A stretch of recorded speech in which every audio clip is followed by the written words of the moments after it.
The Country of the Blind by H.G. Wells. Short story. Background.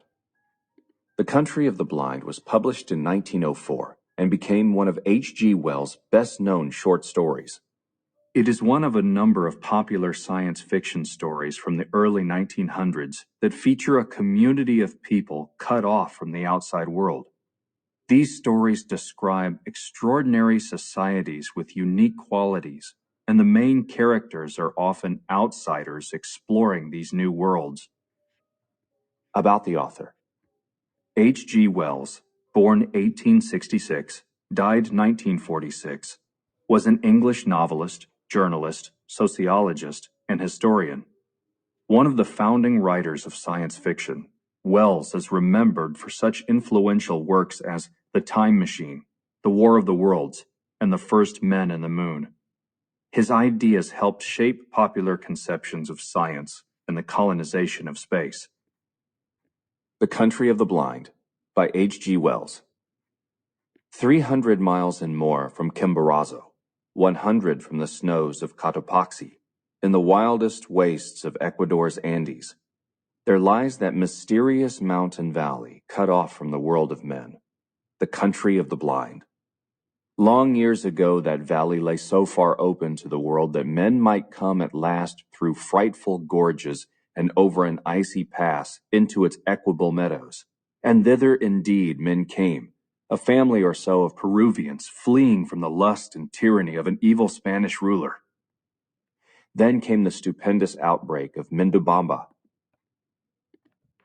when it was night in Quito for 17 days, and the water was boiling at Yagauchi, and all the fish floating, dying even as far as Guayaquil. Everywhere along the Pacific slopes there were landslips, and swift thawings, and sudden floods, and one whole side of the old Aroca crest slipped and came down in thunder, and cut off the country of the blind forever from the exploring feet of men. But one of these early settlers had chanced to be on the hither side of the gorges when the world had so terribly shaken itself, and he perforce had to forget his wife and his child and all the friends and possessions he had left up there, and start life over again in the lower world. He started it again, but ill. Blindness overtook him, and he died of punishment in the mines. But the story he told begot a legend that lingers along the length of the Cordilleras of the Andes to this day. He told of his reason for venturing back from that fastness, into which he had first been carried lashed to a llama, beside a vast bale of gear when he was a child. The valley, he said, had in it all that the heart of man could desire: sweet water, pasture, and even climate. Slopes of rich brown soil with tangles of a shrub that bore an excellent fruit, and on one side great hanging forests of pine that held the avalanches high. Far overhead, on three sides, vast cliffs of gray-green rock were capped by cliffs of ice.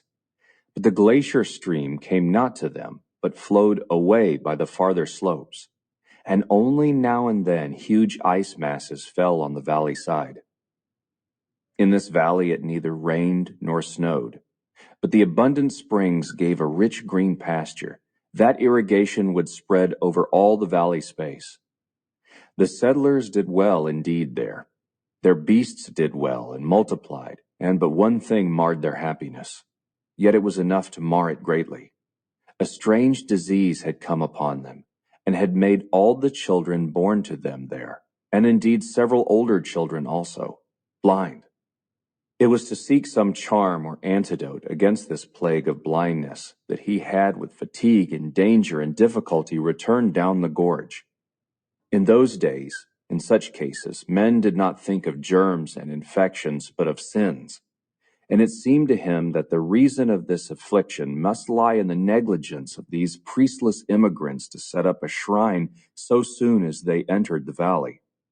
He wanted a shrine, a handsome, cheap, effectual shrine, to be erected in the valley. He wanted relics and such like potent things of faith, blessed objects and mysterious metals and prayers. In his wallet he had a bar of native silver, for which he would not account. He insisted there was none in the valley with something of the insistence of an inexpert liar. They had all clubbed their money and ornaments together, having little need for such treasure up there, he said, to buy them holy help against their ill. I figured this dim-eyed young mountaineer, sunburnt, gaunt and anxious, hat brim clutched feverishly, a man all unused to the ways of the lower world, telling this story to some keen-eyed, attentive priest before the great convulsion. I can picture him presently seeking to return with pious and infallible remedies against that trouble, and the infinite dismay with which he must have faced the tumbled vastness where the gorge had once come out. But the rest of his story of mischances is lost to me, save that I know of his evil death after several years. Poor stray from that remoteness! The stream that had once made the gorge now bursts from the mouth of a rocky cave, and the legend, his poor, ill-told story, set going, developed into the legend of a race of blind men somewhere over there, one may still hear today. And amidst the little population of that now isolated and forgotten valley, the disease ran its course. The old became groping and purblind. The young saw but dimly, and the children that were born to them saw never at all. But life was very easy in that snow-rimmed basin, lost to all the world, with neither thorns nor briars, with no evil insects nor any beasts save the gentle breed of llamas they had lugged and thrust and followed up the beds of the shrunken rivers in the gorges up which they had come. The seeing had become purblind so gradually that they scarcely noted their loss. They guided the sightless youngsters hither and thither until they knew the whole valley marvelously, and when at last sight died out among them, the race lived on. They had even time to adapt themselves to the blind control of fire, which they made carefully in stoves of stone. They were a simple strain of people at the first, unlettered, only slightly touched with the Spanish civilization, but with something of a tradition of the arts of old Peru and of its lost philosophy. Generation followed generation. They forgot many things. They devised many things. Their tradition of the greater world they came from became mythical in color and uncertain. In all things save sight, they were strong and able, and presently the chance of birth and heredity sent one who had an original mind and who could talk and persuade among them, and then afterwards another. These two passed, leaving their effects, and the little community grew in numbers and in understanding, and met and settled social and economic problems that arose. Generation followed generation. Generation followed generation. There came a time when a child was born who was 15 generations from that ancestor who went out of the valley with a bar of silver to seek God's aid, and who never returned. Thereabouts it chanced that a man came into this community from the outer world, and this is the story of that man. He was a mountaineer from the country, near Quito, a man who had been down to the sea and had seen the world, a reader of books in an original way, an acute and enterprising man, and he was taken on by a party of Englishmen who had come out to Ecuador to climb mountains, to replace one of their 3 Swiss guides who had fallen ill. He climbed here and he climbed there, and then came the attempt on Parascopatel, the Matterhorn of the Andes, in which he was lost to the outer world. The story of the accident has been written a dozen times. Pointer's narrative is the best. He tells how the little party worked their difficult and almost vertical way up to the very foot of the last and greatest precipice, and how they built a night shelter amidst the snow upon a little shelf of rock, and with a touch of real dramatic power, how presently they found Nunez had gone from them. They shouted, and there was no reply. Shouted and whistled, and for the rest of that night they slept no more. As the morning broke, they saw the traces of his fall. It seems impossible he could have uttered a sound. He had slipped eastward toward the unknown side of the mountain. Far below he had struck a steep slope of snow and plowed his way down it in the midst of a snow avalanche. His track went straight to the edge of a frightful precipice, and beyond that everything was hidden. Far, far below, and hazy with distance, they could see trees rising out of a narrow shut-in valley, the lost country of the blind. But they did not know it was the lost country of the blind. nor distinguish it in any way from any other narrow streak of upland valley. Unnerved by this disaster, they abandoned their attempt in the afternoon, and Pointer was called away to the war before he could make another attack. To this day, Paraskopattel lifts an unconquered crest, and Pointer's shelter crumbles unvisited amidst the snows. And the man who fell survived. At the end of the slope he fell 1,000 feet and came down in the midst of a cloud of snow upon a snow slope even steeper than the one above. Down this he was whirled, stunned and insensible, but without a bone broken in his body, and then at last came to gentler slopes, and at last rolled out and lay still, buried amidst a softening heap of the white masses that had accompanied and saved him. He came to himself with a dim fancy that he was ill in bed, then realized his position with the mountaineer's intelligence and worked himself loose, and after a rest or so, out until he saw the stars. He rested flat upon his chest for a space, wondering where he was and what had happened to him. He explored his limbs and discovered that several of his buttons were gone and his coat turned over his head. His knife had gone from his pocket, and his hat was lost, though he had tied it under his chin. He recalled that he had been looking for loose stones to raise his piece of the shelter wall. His ice axe had disappeared. He decided he must have fallen, and looked up to see, exaggerated by the ghastly light of the rising moon, the tremendous flight he had taken. For a while he lay, gazing blankly at that vast pale cliff towering above, rising moment by moment out of a subsiding tide of darkness. Its phantasmal, mysterious beauty held him for a space, and then he was seized with a paroxysm of sobbing laughter. After a great interval of time he became aware that he was near the lower edge of the snow. Below, down what was now a moonlit and practicable slope, he saw the dark and broken appearance of rock-strewn turf.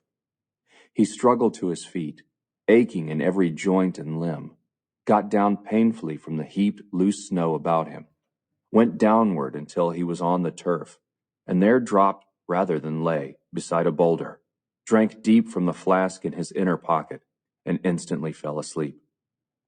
He was awakened by the singing of birds in the trees far below.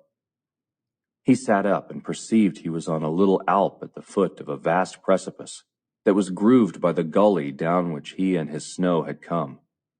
Over against him another wall of rock reared itself against the sky. The gorge between these precipices ran east and west and was full of the morning sunlight, which lit to the westward the mass of fallen mountain that closed the descending gorge.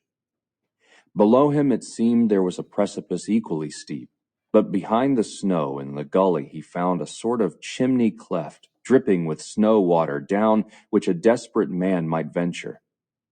He found it easier than it seemed, and came at last to another desolate alp, and then after a rock climb of no particular difficulty to a steep slope of trees. He took his bearings and turned his face up the gorge, for he saw it opened out above upon green meadows, among which he now glimpsed quite distinctly a cluster of stone huts of unfamiliar fashion. At times his progress was like clambering along the face of a wall, and after a time the rising sun ceased to strike along the gorge.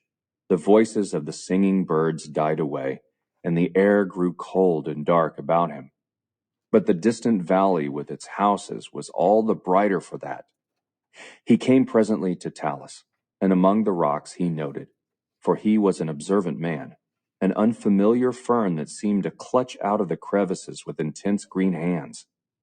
He picked a frond or so and gnawed its stalk and found it helpful.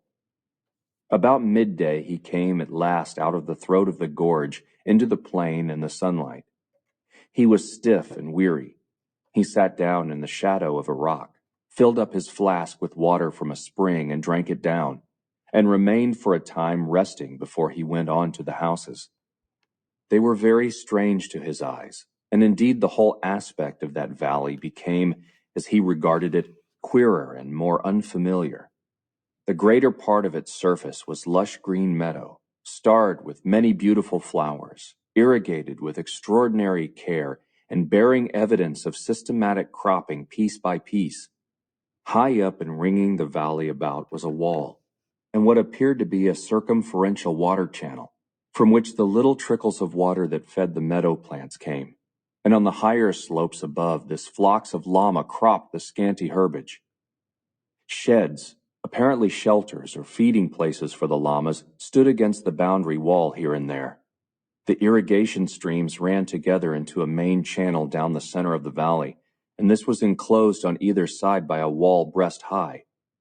This gave a singularly urban quality to this secluded place, a quality that was greatly enhanced by the fact that a number of paths paved with black and white stones, and each with a curious little curb at the side, ran hither and thither in an orderly manner. The houses of the central village were quite unlike the casual and higgledy-piggledy agglomeration of the mountain villages he knew. They stood in a continuous row on either side of a central street of astonishing cleanness. Here and there, their parti-colored facade was pierced by a door, and not a solitary window broke their even frontage. They were parti-colored with extraordinary irregularity, smeared with a sort of plaster that was sometimes gray, sometimes drab, sometimes slate-colored or dark brown, and it was the sight of this wild plastering first brought the word blind into the thoughts of the explorer. The good man who did that, he thought, must have been as blind as a bat. He descended a steep place, and so came to the wall and channel that ran about the valley, near where the latter spouted out its surplus contents into the deeps of the gorge in a thin and wavering thread of cascade. He could now see a number of men and women resting on piled heaps of grass, as if taking a siesta, in the remoter part of the meadow, and nearer the village a number of recumbent children, and then nearer at hand 3 men carrying pails on yokes along a little path that ran from the encircling wall toward the houses. These latter were clad in garments of llama cloth and boots and belts of leather, and they wore caps of cloth with back and ear flaps. They followed one another in single file, walking slowly and yawning as they walked, like men who have been up all night.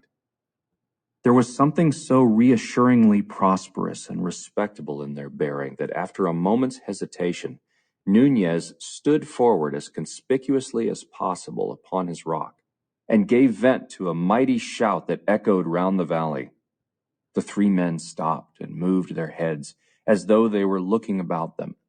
They turned their faces this way and that, and Nunez gesticulated with freedom.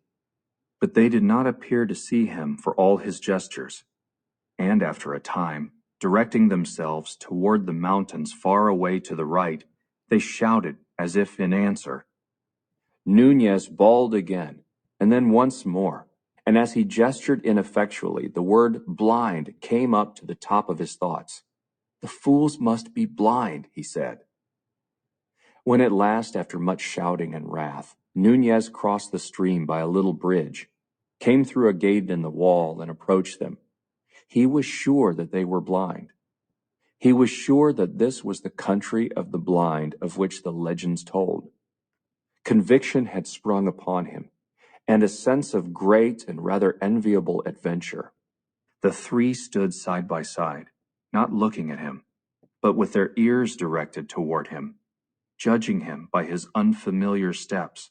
They stood close together like men a little afraid, and he could see their eyelids closed and sunken, as though the very balls beneath had shrunk away. There was an expression near awe on their faces. A man, one said in hardly recognizable Spanish.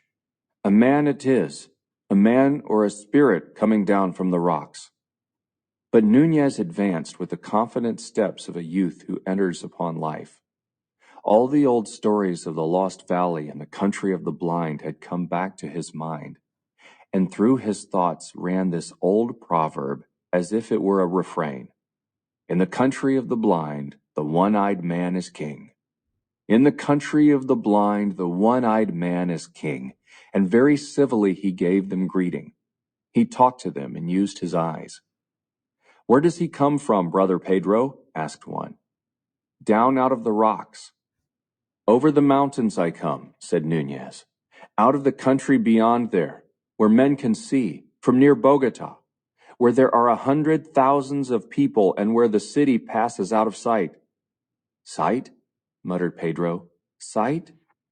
"He comes," said the second blind man, "out of the rocks." The cloth of their coats Nunez saw was curiously fashioned, each with a different sort of stitching.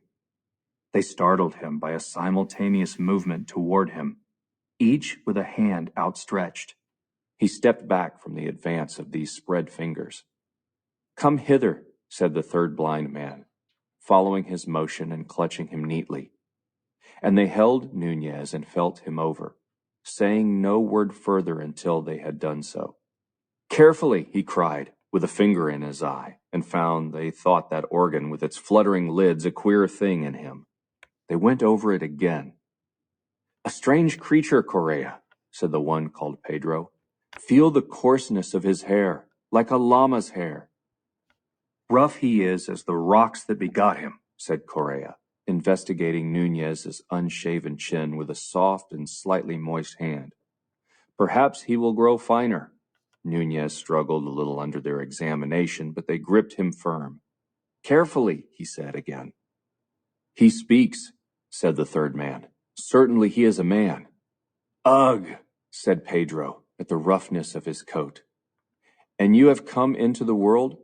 asked Pedro. "Out of the world, over mountains and glaciers, right over above there, halfway to the sun, out of the great big world that goes down, 12 days' journey to the sea." They scarcely seemed to heed him. "Our fathers have told us men may be made by the forces of nature," said Correa. "It is the warmth of things and moisture and rottenness. Let us lead him to the elders," said Pedro. "Shout first," said Correa, "lest the children be afraid. This is a marvelous occasion." So they shouted, and Pedro went first and took Nunez by the hand to lead him to the houses. He drew his hand away. "I can see," he said. "See?" said Correa. "Yes, see," said Nunez, turning toward him, and stumbled against Pedro's pail. "His senses are still imperfect," said the third blind man. "He stumbles and talks unmeaning words. Lead him by the hand." "As you will," said Nunez, and was led along, laughing. It seemed they knew nothing of sight. Well, all in good time, he would teach them. He heard people shouting and saw a number of figures gathering together in the middle roadway of the village. He found it tax his nerve and patience more than he had anticipated, that first encounter with the population of the country of the blind. The place seemed larger as he drew near to it, and the smeared plasterings queerer, and a crowd of children and men and women. The women and girls, he was pleased to note, had some of them quite sweet faces, for all that their eyes were shut and sunken, came about him, holding on to him, touching him with soft, sensitive hands, smelling at him, and listening at every word he spoke. Some of the maidens and children, however, kept aloof as if afraid, and indeed his voice seemed coarse and rude beside their softer notes. They mobbed him. His three guides kept close to him with an effect of proprietorship, and said again and again, "A wild man out of the rock." "Bogota," he said. "Bogota, over the mountain crests." "A wild man, using wild words," said Pedro. "Did you hear that? Bogota. His mind is hardly formed yet. He has only the beginnings of speech." A little boy nipped his hand. "Bogota," he said mockingly. "Aye, a city to your village. I come from the great world, where men have eyes and see." "His name's Bogota," they said. "He stumbled," said Correa, "stumbled twice as we came hither. Bring him to the elders." And they thrust him suddenly through a doorway into a room as black as pitch, save at the end there faintly glowed a fire. The crowd closed in behind him and shut out all but the faintest glimmer of day. And before he could arrest himself, he had fallen headlong over the feet of a seated man. His arm, outflung, struck the face of someone else as he went down. He felt the soft impact of features and heard a cry of anger, and for a moment he struggled against a number of hands that clutched him. It was a one-sided fight. An inkling of the situation came to him, and he lay quiet. I fell down, he said. I couldn't see in this pitchy darkness. There was a pause, as if the unseen persons about him tried to understand his words. Then the voice of Correa said, He is but newly formed. He stumbles as he walks and mingles words that mean nothing with his speech. Others also said things about him that he heard or understood imperfectly. May I sit up? He asked, in a pause. I will not struggle against you again. They consulted and let him rise. The voice of an older man began to question him, and Nunez found himself trying to explain the great world out of which he had fallen, and the sky and mountains and sight and such like marvels to these elders who sat in darkness in the country of the blind. And they would believe and understand nothing whatever he told them, a thing quite outside his expectation. They would not even understand many of his words. For 14 generations these people had been blind and cut off from all the seeing world. The names for all the things of sight had faded and changed. The story of the outer world was faded and changed to a child's story. And they had ceased to concern themselves with anything beyond the rocky slopes above their circling wall. Blind men of genius had arisen among them and questioned the shreds of belief and tradition they had brought with them from their seeing days, and had dismissed all these things as idle fancies and replaced them with new and saner explanations. Much of their imagination had shriveled with their eyes, and they had made for themselves new imaginations with their ever more sensitive ears and fingertips. Slowly Nunez realized this, that his expectation of wonder and reverence at his origin and his gifts was not to be borne out, and after his poor attempt to explain sight to them had been set aside as the confused version of a new-made being describing the marvels of his incoherent sensations, he subsided, a little dashed, into listening to their instruction. And the eldest of the blind men explained to him life and philosophy and religion, how that the world, meaning their valley, had been first an empty hollow in the rocks, and then had come, first inanimate things without the gift of touch, and llamas and a few other creatures that had little sense, and then men, and at last angels, whom one could hear singing and making fluttering sounds, but whom no one could touch at all, which puzzled Nunez greatly until he thought of the birds. He went on to tell Nunez how this time had been divided into the warm and the cold, which are the blind equivalents of day and night, and how it was good to sleep in the warm and work during the cold, so that now, but for his advent, the whole town of the blind would have been asleep. He said Nunez must have been specially created to learn and serve the wisdom they had acquired, and that for all his mental incoherency and stumbling behavior, he must have courage and do his best to learn. And at that, all the people in the doorway murmured encouragingly. He said the night, for the blind call their day night, was now far gone, and it behooved everyone to go back to sleep. He asked Nunez if he knew how to sleep, and Nunez said he did, but that before sleep he wanted food. They brought him food, llama's milk in a bowl and rough salted bread, and led him into a lonely place to eat out of their hearing, and afterwards to slumber until the chill of the mountain evening roused them to begin their day again. But Nunez slumbered not at all. Instead, he sat up in the place where they had left him, resting his limbs and turning the unanticipated circumstances of his arrival over and over in his mind. Every now and then he laughed, sometimes with amusement, and sometimes with indignation. Unformed mind, he said, got no senses yet. They little know they've been insulting their heaven-sent king and master. I see I must bring them to reason. Let me think. Let me think. He was still thinking when the sun set. Nunez had an eye for all beautiful things, and it seemed to him that the glow upon the snowfields and glaciers that rose about the valley on every side was the most beautiful thing he had ever seen.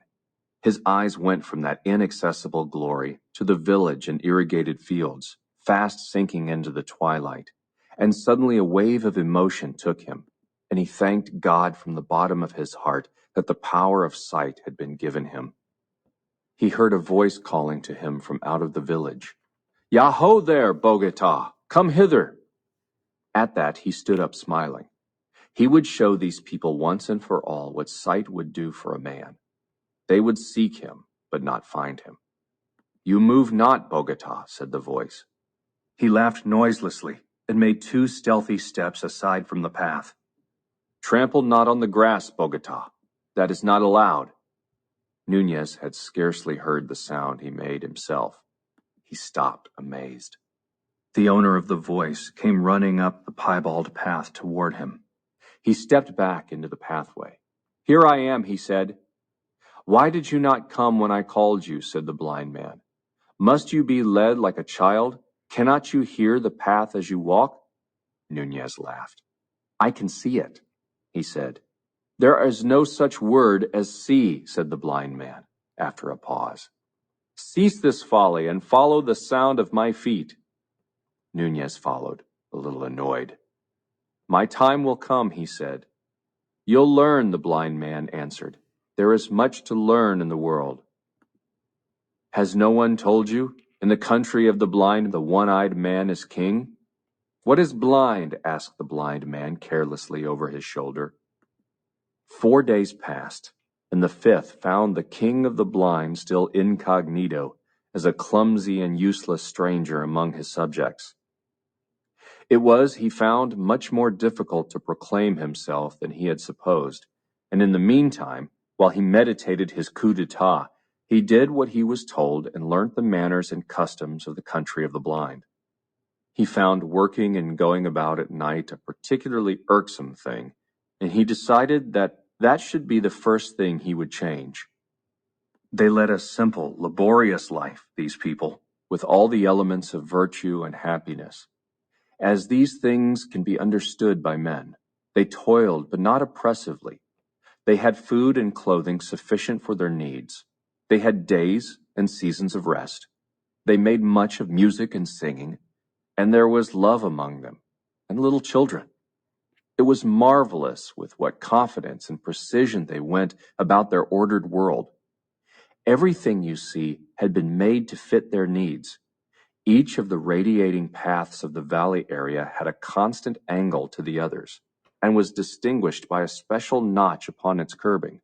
All obstacles and irregularities of path or meadow had long since been cleared away. All their methods and procedure arose naturally from their special needs. Their senses had become marvelously acute. They could hear and judge the slightest gesture of a man a dozen paces away, could hear the very beating of his heart. Intonation had long replaced expression with them, and touch as gesture, and their work with hoe and spade and fork was as free and confident as garden work can be. Their sense of smell was extraordinarily fine. They could distinguish individual differences as readily as a dog can, and they went about the tending of the llamas, who lived among the rocks above and came to the wall for food and shelter, with ease and confidence. It was only when at last Nunez sought to assert himself that he found how easy and confident their movements could be. He rebelled only after he had tried persuasion. He tried at first on several occasions to tell them of sight. "Look you here, you people," he said, "there are things you do not understand in me." Once or twice, 1 or 2 of them attended to him. They sat with faces downcast and ears turned intelligently toward him, and he did his best to tell them what it was to see. Among his hearers was a girl, with eyelids less red and sunken than the others, so that one could almost fancy she was hiding eyes, whom especially he hoped to persuade. He spoke of the beauties of sight, of watching the mountains, of the sky and the sunrise, and they heard him with amused incredulity that presently became condemnatory. They told him there were indeed no mountains at all, but that the end of the rocks, where the llamas grazed, was indeed the end of the world. Thence sprang a cavernous roof of the universe, from which the dew and the avalanches fell. And when he maintained stoutly the world had neither end nor roof, such as they supposed, they said his thoughts were wicked. So far as he could describe sky and clouds and stars to them, it seemed to them a hideous void. a terrible blankness in the place of the smooth roof to things in which they believed. It was an article of faith with them that the cavern roof was exquisitely smooth to the touch.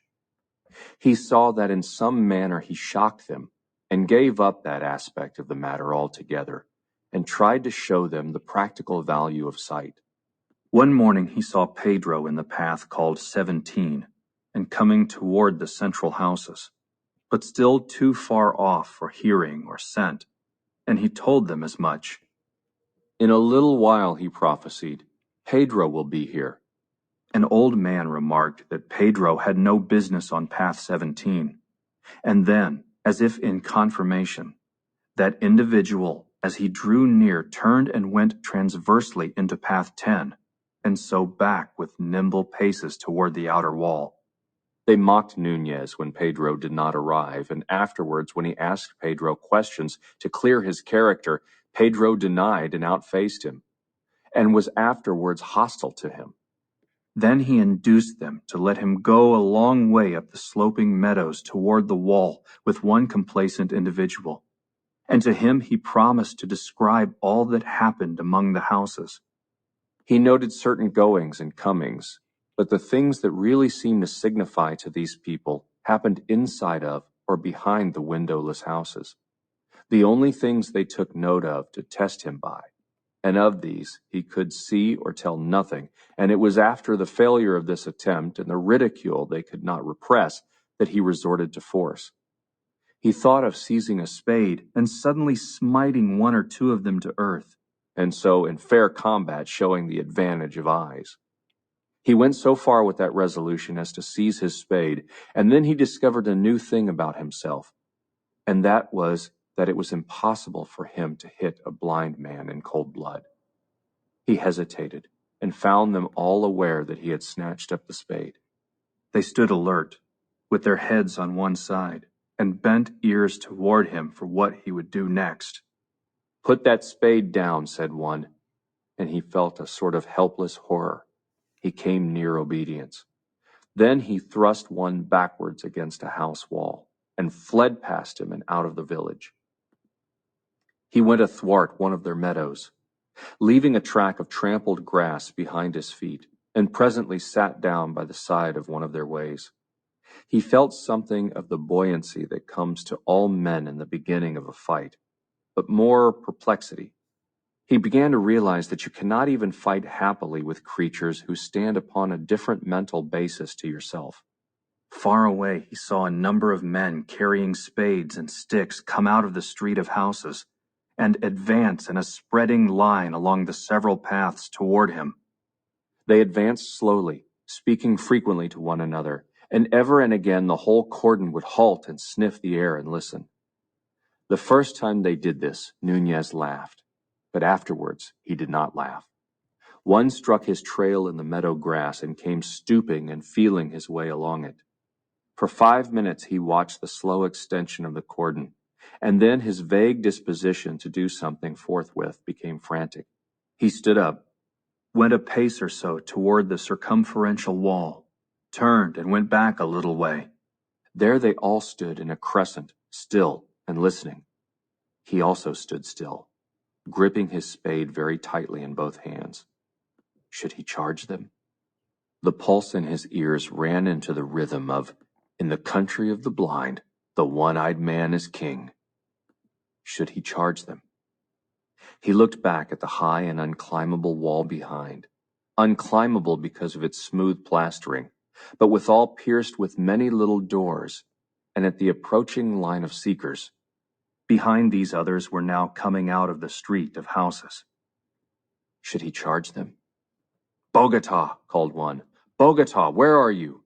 He gripped his spade still tighter, and advanced down the meadows toward the place of habitations, and directly he moved, they converged upon him. "I'll hit them if they touch me," he swore. "By heaven I will. I'll hit," he called aloud. "Look here. I'm going to do what I like in this valley. Do you hear? I'm going to do what I like and go where I like." They were moving in upon him quickly, groping, yet moving rapidly. It was like playing blind man's buff with everyone blindfolded except one. Get hold of him, cried one. He found himself in the arc of a loose curve of pursuers. He felt suddenly he must be active and resolute. You don't understand, he cried in a voice that was meant to be great and resolute, and which broke. You are blind and I can see. Leave me alone. Bogota, put down that spade and come off the grass. The last order, grotesque in its urban familiarity, produced a gust of anger. I'll hurt you, he said, sobbing with emotion. By heaven, I'll hurt you. Leave me alone. He began to run, not knowing clearly where to run. He ran from the nearest blind man because it was a horror to hit him. He stopped, and then made a dash to escape from their closing ranks. He made for where a gap was wide, and the men on either side, with a quick perception of the approach of his paces, rushed in on one another. He sprang forward, and then saw he must be caught, and swish, the spade had struck. He felt the soft thud of hand and arm, and the man was down with a yell of pain, and he was through. Through! And then he was close to the street of houses again, and blind men, whirling spades and stakes, were running with a sort of reasoned swiftness hither and thither. He heard steps behind him just in time, and found a tall man rushing forward and swiping at the sound of him. He lost his nerve, hurled his spade a yard wide at his antagonist, and whirled about and fled, fairly yelling as he dodged another. He was panic-stricken. He ran furiously to and fro, dodging when there was no need to dodge, and in his anxiety to see on every side of him at once, stumbling. For a moment he was down, and they heard his fall. Far away in the circumferential wall, a little doorway looked like heaven, and he set off in a wild rush for it. He did not even look round at his pursuers until it was gained, and he had stumbled across the bridge, clambered a little way among the rocks to the surprise and dismay of a young llama who went leaping out of sight and laid down sobbing for breath. And so his coup d'etat came to an end. He stayed outside the wall of the Valley of the Blind for 2 nights and days without food or shelter, and meditated upon the unexpected. During these meditations he repeated very frequently and always with a profounder note of derision the exploded proverb, "In the country of the blind the one-eyed man is king." He thought chiefly of ways of fighting and conquering these people, and it grew clear that for him no practicable way was possible. He had no weapons, and now it would be hard to get one. The canker of civilization had got to him even in Bogota, and he could not find it in himself to go down and assassinate a blind man. Of course, if he did that, he might then dictate terms on the threat of assassinating them all, but sooner or later he must sleep. He tried also to find food among the pine trees, to be comfortable under pine boughs. The frost fell at night, and with less confidence to catch a llama by artifice in order to try to kill it, perhaps by hammering it with a stone, and so finally, perhaps, to eat some of it. But the llamas had a doubt of him and regarded him with distrustful brown eyes, and spat when he drew near. Fear came on him the second day, and fits of shivering. Finally he crawled down to the wall of the country of the blind and tried to make terms. He crawled along by the stream, shouting until 2 blind men came out to the gate and talked to him. I was mad, he said, but I was only newly made. They said that was better. He told them he was wiser now, and repented of all he had done. Then he wept without intention, for he was very weak and ill now, and they took that as a favorable sign. They asked him if he still thought he could see. No, he said, that was folly. The word means nothing, less than nothing. They asked him what was overhead. About 10 times 10 the height of a man there is a roof above the world, of rock, and very, very smooth. He burst again into hysterical tears. Before you ask me any more, give me some food or I shall die. He expected dire punishments, but these blind people were capable of toleration. They regarded his rebellion as but one more proof of his general idiocy and inferiority, and after they had whipped him, they appointed him to do the simplest and heaviest work they had for anyone to do, and he, seeing no other way of living, did submissively what he was told. He was ill for some days, and they nursed him kindly. That refined his submission. But they insisted on his lying in the dark, and that was a great misery. And blind philosophers came and talked to him of the wicked levity of his mind, and reproved him so impressively for his doubts about the lid of rock that covered their cosmic casserole that he almost doubted whether indeed he was not the victim of hallucination in not seeing it overhead.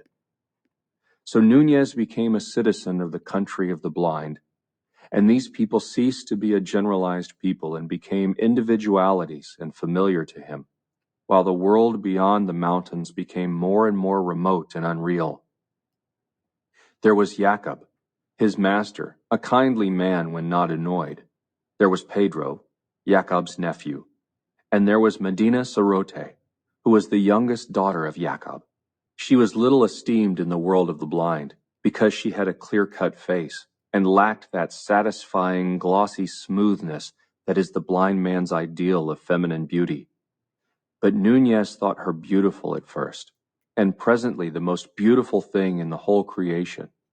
Her closed eyelids were not sunken and red after the common way of the valley, but lay as though they might open again at any moment, and she had long eyelashes, which were considered a grave disfigurement, and her voice was strong and did not satisfy the acute hearing of the valley swains, so that she had no lover.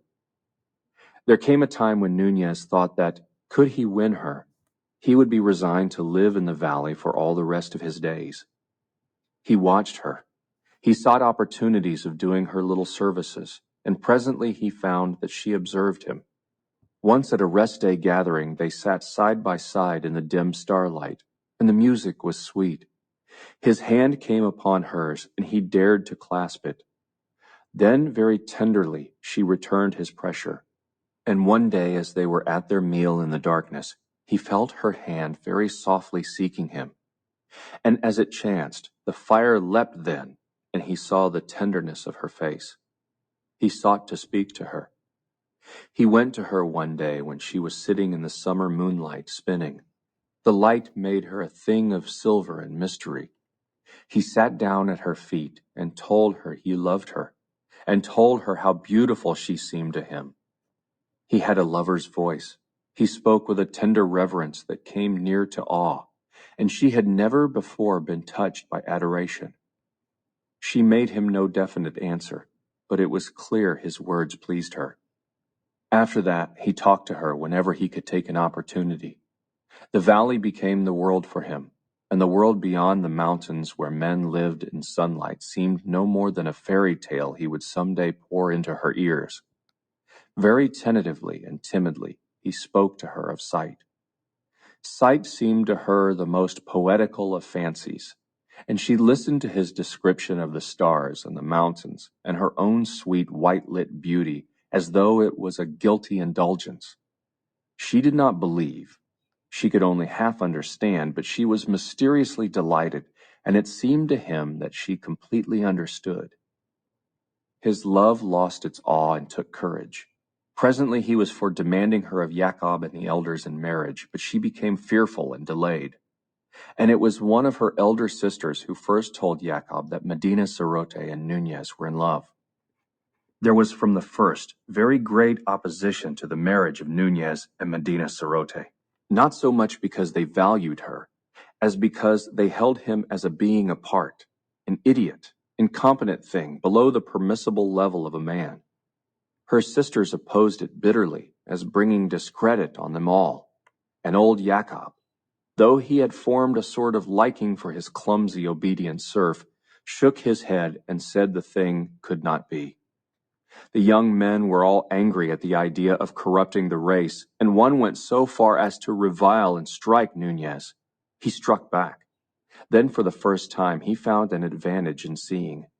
Even by twilight, and after that fight was over, no one was disposed to raise a hand against him, but they still found his marriage impossible. Old Jacob had a tenderness for his last little daughter, and was grieved to have her weep upon his shoulder. "You see, my dear, he's an idiot. He has delusions. He can't do anything right." "I know," wept Medina Sarote. But he's better than he was. He's getting better. And he's strong, dear father, and kind. Stronger and kinder than any other man in the world. And he loves me. And father, I love him. Old Jakob was greatly distressed to find her inconsolable. And, besides, what made it more distressing, he liked Nunez for many things. So he went and sat in the windowless council chamber with the other elders and watched the trend of the talk, and said at the proper time, "He's better than he was. Very likely, some day, we shall find him as sane as ourselves." Then afterwards one of the elders, who thought deeply, had an idea. He was the great doctor among these people, their medicine man, and he had a very philosophical and inventive mind, and the idea of curing Nunez of his peculiarities appealed to him. One day when Jakob was present, he returned to the topic of Nunez. "I have examined Bogota," he said, "and the case is clearer to me. I think very probably he might be cured." "That is what I have always hoped," said old Jakob. "His brain is affected," said the blind doctor. The elders murmured assent. "Now, what affects it?" "Ah," said old Jakob. "This," said the doctor, answering his own question. "Those queer things that are called the eyes, and which exist to make an agreeable soft depression in the face, are diseased. In the case of Bogota, in such a way as to affect his brain. They are greatly distended. He has eyelashes, and his eyelids move, and consequently his brain is in a state of constant irritation and distraction." "Yes," said old Jakob. "Yes? And I think I may say with reasonable certainty that, in order to cure him completely, all that we need do is a simple and easy surgical operation, namely, to remove these irritant bodies." "And then he will be sane?" "Then he will be perfectly sane, and a quite admirable citizen." "Thank heaven for science," said old Jakob, and went forth at once to tell Nunez of his happy hopes. But Nunez's manner of receiving the good news struck him as being cold and disappointing. "One might think," he said, "from the tone you take, that you did not care for my daughter." It was Medina Sarote who persuaded Nunez to face the blind surgeons. "You do not want me," he said, "to lose my gift of sight." She shook her head. "My world is sight." Her head drooped lower.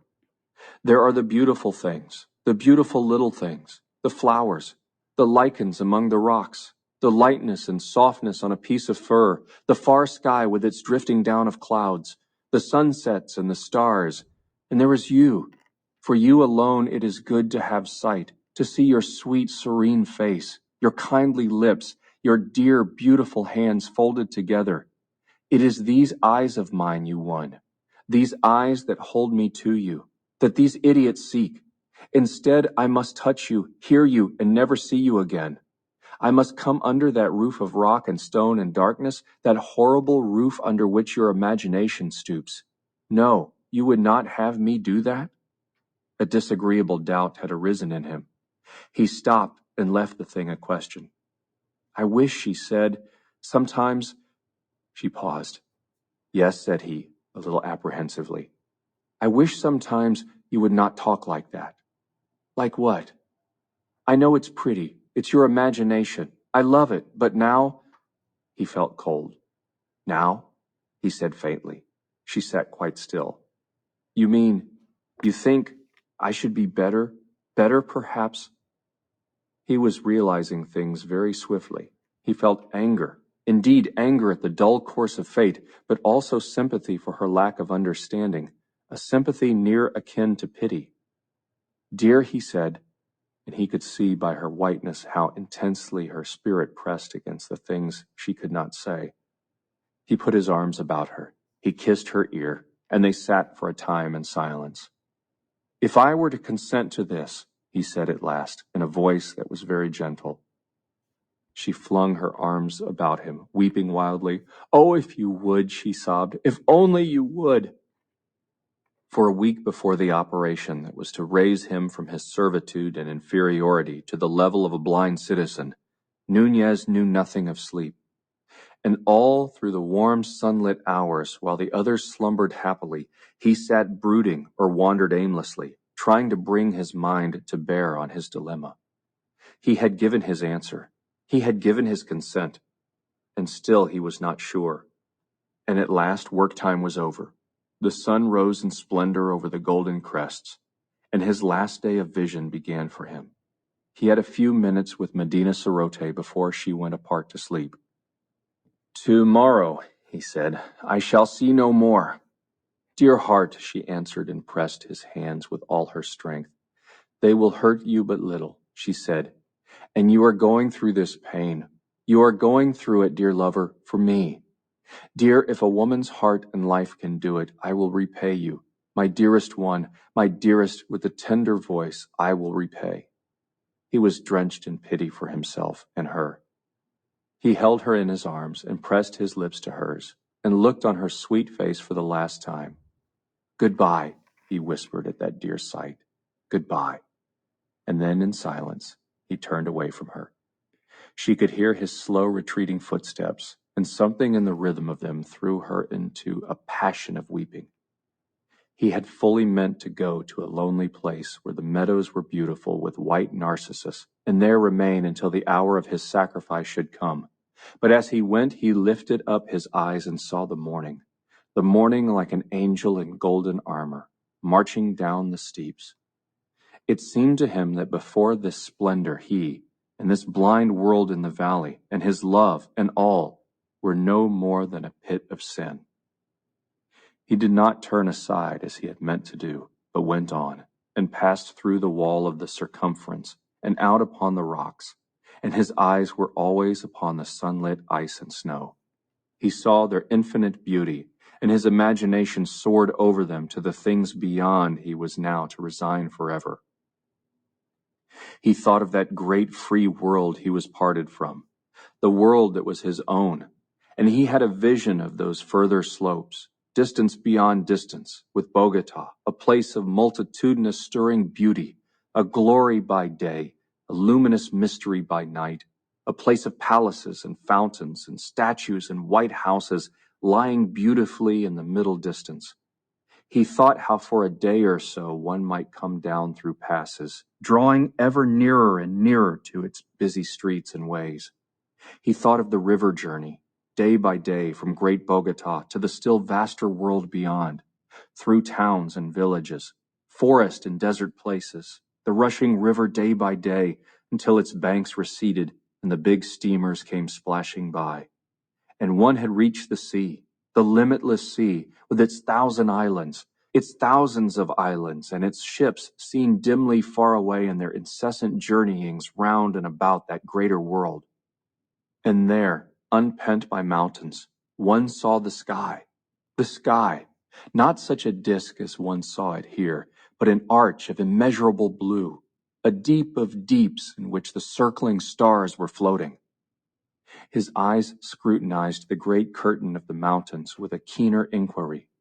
For example, if one went so, up that gully and to that chimney there, then one might come out high among those stunted pines that ran round in a sort of shelf and rose still higher and higher as it passed above the gorge. And then that talus might be managed. Thence perhaps a climb might be found to take him up to the precipice that came below the snow, and if that chimney failed, then another, farther to the east, might serve his purpose better. And then one would be out upon the amber-lit snow there and halfway up to the crest of those beautiful desolations. He glanced back at the village, then turned right round and regarded it steadfastly. He thought of Medina Sarote, and she had become small and remote. He turned again towards the mountain wall, down which the day had come to him. Then very circumspectly he began to climb. When sunset came, he was no longer climbing, but he was far and high.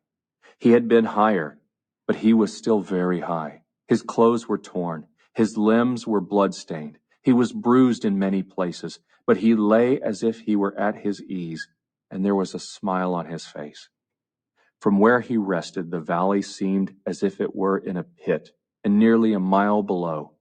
Already it was dim with haze and shadow, though the mountain summits around him were things of light and fire. The mountain summits around him were things of light and fire, and the little details of the rocks near at hand were drenched with subtle beauty. A vein of green mineral piercing the gray, the flash of crystal faces here and there, a minutely beautiful orange lichen close beside his face.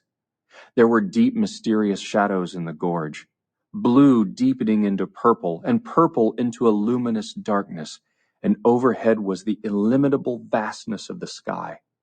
But he heeded these things no longer, but lay quite inactive there, smiling as if he were satisfied merely to have escaped from the valley of the blind, in which he had thought to be king. The glow of the sunset passed, and the night came, and still he lay peacefully contented under the cold, clear stars.